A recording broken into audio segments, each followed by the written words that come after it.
ठीक इस तरह से ये एक अट्रैक्शन हमारे को देखने को मिल रहा है, स्मॉल पीसेस ऑफ पेपर्स। ये अट्रैक्शन, फिर से देखिए अट्रैक्शन।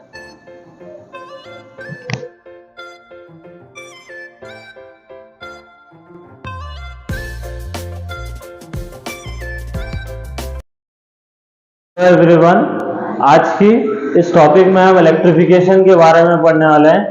इलेक्ट्रिफिकेशन क्या है? किसी भी अनचार्ज बॉडी पे इलेक्ट्रॉन ऐड या रिमूव करने को हम इलेक्ट्रिफिकेशन बोलते हैं। जब कोई हम अनचार्ज बॉडी कंसिडर करते हैं, उस पर अगर हम इलेक्ट्रॉन रिमूव करें तो वो पॉजिटिवली चार्ज हो जाती है, या फिर उसके ऊपर अगर हम इलेक्ट्रॉन ऐड कर दिए तो वो नेगेटिवली चार्ज हो जाती है। तो ये प्रोसेस को हम इलेक्ट्रिफिकेशन बोलते हैं। इलेक्ट्रिफिकेशन हम 3 मेथड से कर सकते हैं। तो पहला मेथड है जिसको हम बोलते हैं charging by conduction method.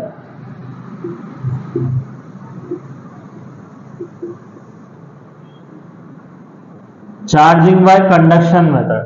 Charging by conduction method में क्या करते हैं, हम एक चार्ज बॉडी, सपोज हमारे पास ये स्फीयर है जिसपे पॉजिटिव चार्ज प्लेस्ड है स्फीयर के। हम और एक स्फीयर लिए, ये स्फीयर को उसके नियरर में हम लेके गए, यानी ये स्फीयर को हम मूव करके इधर लेके गए।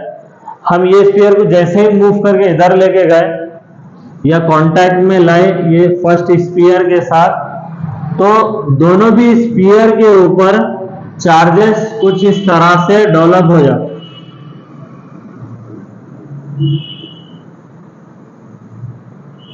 तो ये जो मेथड है किसी भी अनचार्ज बॉडी को चार्ज करने का, इसको बोलते हैं हम charging by conduction method.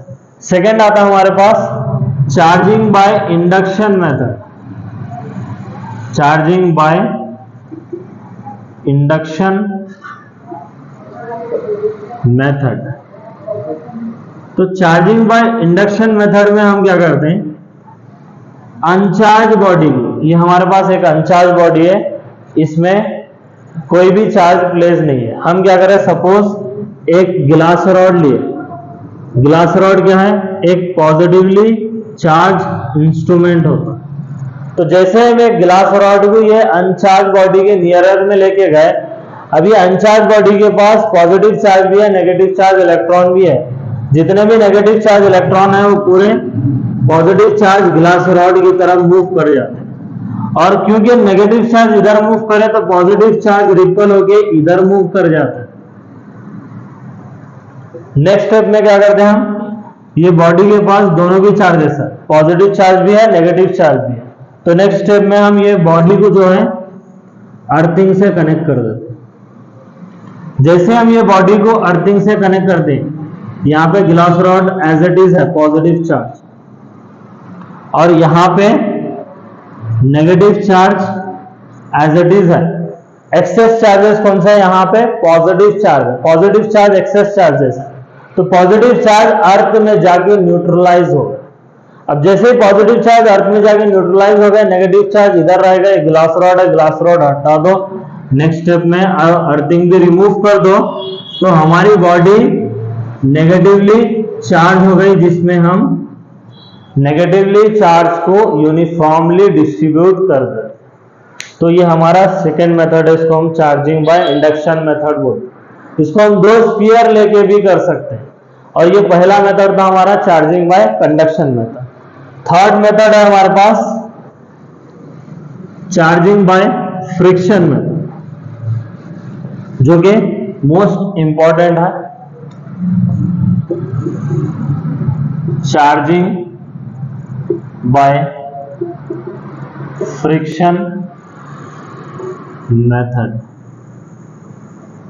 Charging by friction method में क्या करते हैं, हम एक बॉडी को दूसरी बॉडी से रब करते हैं। फॉर एग्जांपल हमारे पास एक ग्लास रॉड है, इनिशियली ग्लास रॉड के ऊपर कोई भी चार्ज नहीं होता।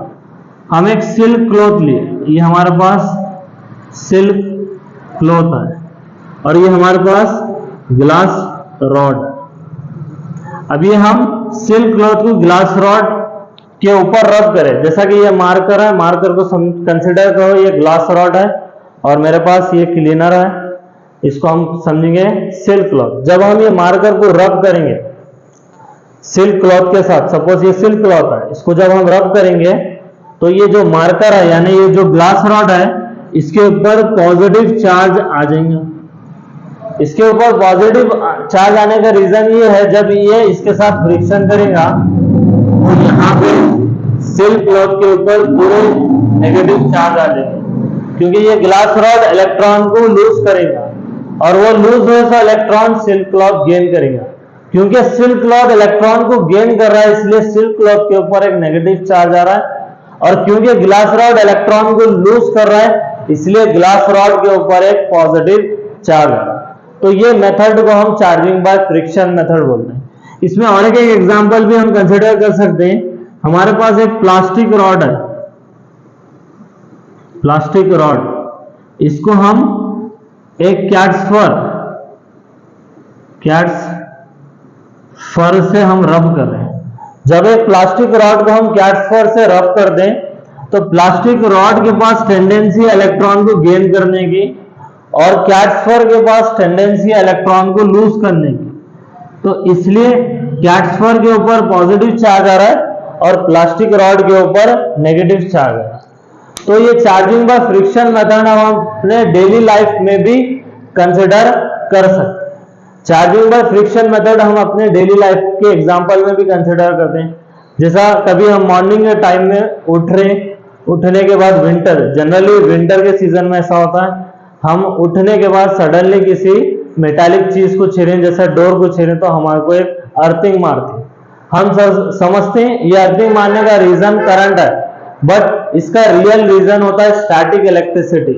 ये जो भी चार्जिंग बाय फ्रिक्शन मेथड है, चार्जिंग बाय कंडक्शन मेथड है, चार्जिंग बाय इंडक्शन मेथड है, ये पूरी स्टैटिक इलेक्ट्रिसिटी आती है, यानी चार्जेस रेस्ट में आके बैठ जाते हैं बॉडी के ऊपर। तो डेली लाइफ के एग्जांपल में ये एक एग्जांपल है, और एक हम एक्सपेरिमेंटली डेमोन्स्ट्रेट भी कर सकते हैं जिसको हम आगे करने जा रहे हैं। जैसा कि अगर हम एक पेन लिए उसको हम किसी क्लॉथ से रब करें, स्मॉल पीसेस ऑफ पेपर लिए और वो पेन को स्मॉल पीसेस ऑफ पेपर के नियर लेके गए तो वो small pieces of paper attract होना स्टार्ट हो गए। चार्जिंग बाय फ्रिक्शन मेथड जैसा कि हम पढ़े थे, एक बॉडी को दूसरी बॉडी से जब हम रब करते हैं तो दोनों के ऊपर चार्जेस डेवलप हो जाते हैं। तो हमारे पास एक क्लॉथ है, एक नॉर्मल सा पेन है, हम ये नॉर्मल से पेन को क्लॉथ पे हम रब करेंगे। अब जब हम क्लॉथ पे रब करेंगे तो पेन के ऊपर चार्जेस डेवलप होंगे, और यहाँ पे हमारे पास स्मॉल पीसेस है। ये स्मॉल पीसेस ऑफ पेपर की प्रॉपर्टी रहता है, ये किसी भी चार्ज बॉडी को अट्रैक्ट करते हैं। तो लेट अस सी किस तरह से ये एक अट्रैक्शन हमारे को देखने को मिल रहा है small pieces of papers. Thank you. Second example में हम फिर से क्लॉथ ले लेंगे और ये हमारे पास नॉर्मल सा पेन है, फिर से इसको रब करेंगे और यहाँ पे हमारे पास पेपर है। अब जैसे हम ये पेन को पेपर के नियर लेके आएंगे, अगेन पेपर की प्रॉपर्टी है स्मॉल पीसेस ऑफ पेपर की, और चार्ज बॉडी को अट्रैक्ट करता है। अट्रैक्शन, फिर से देखिए अट्रैक्शन।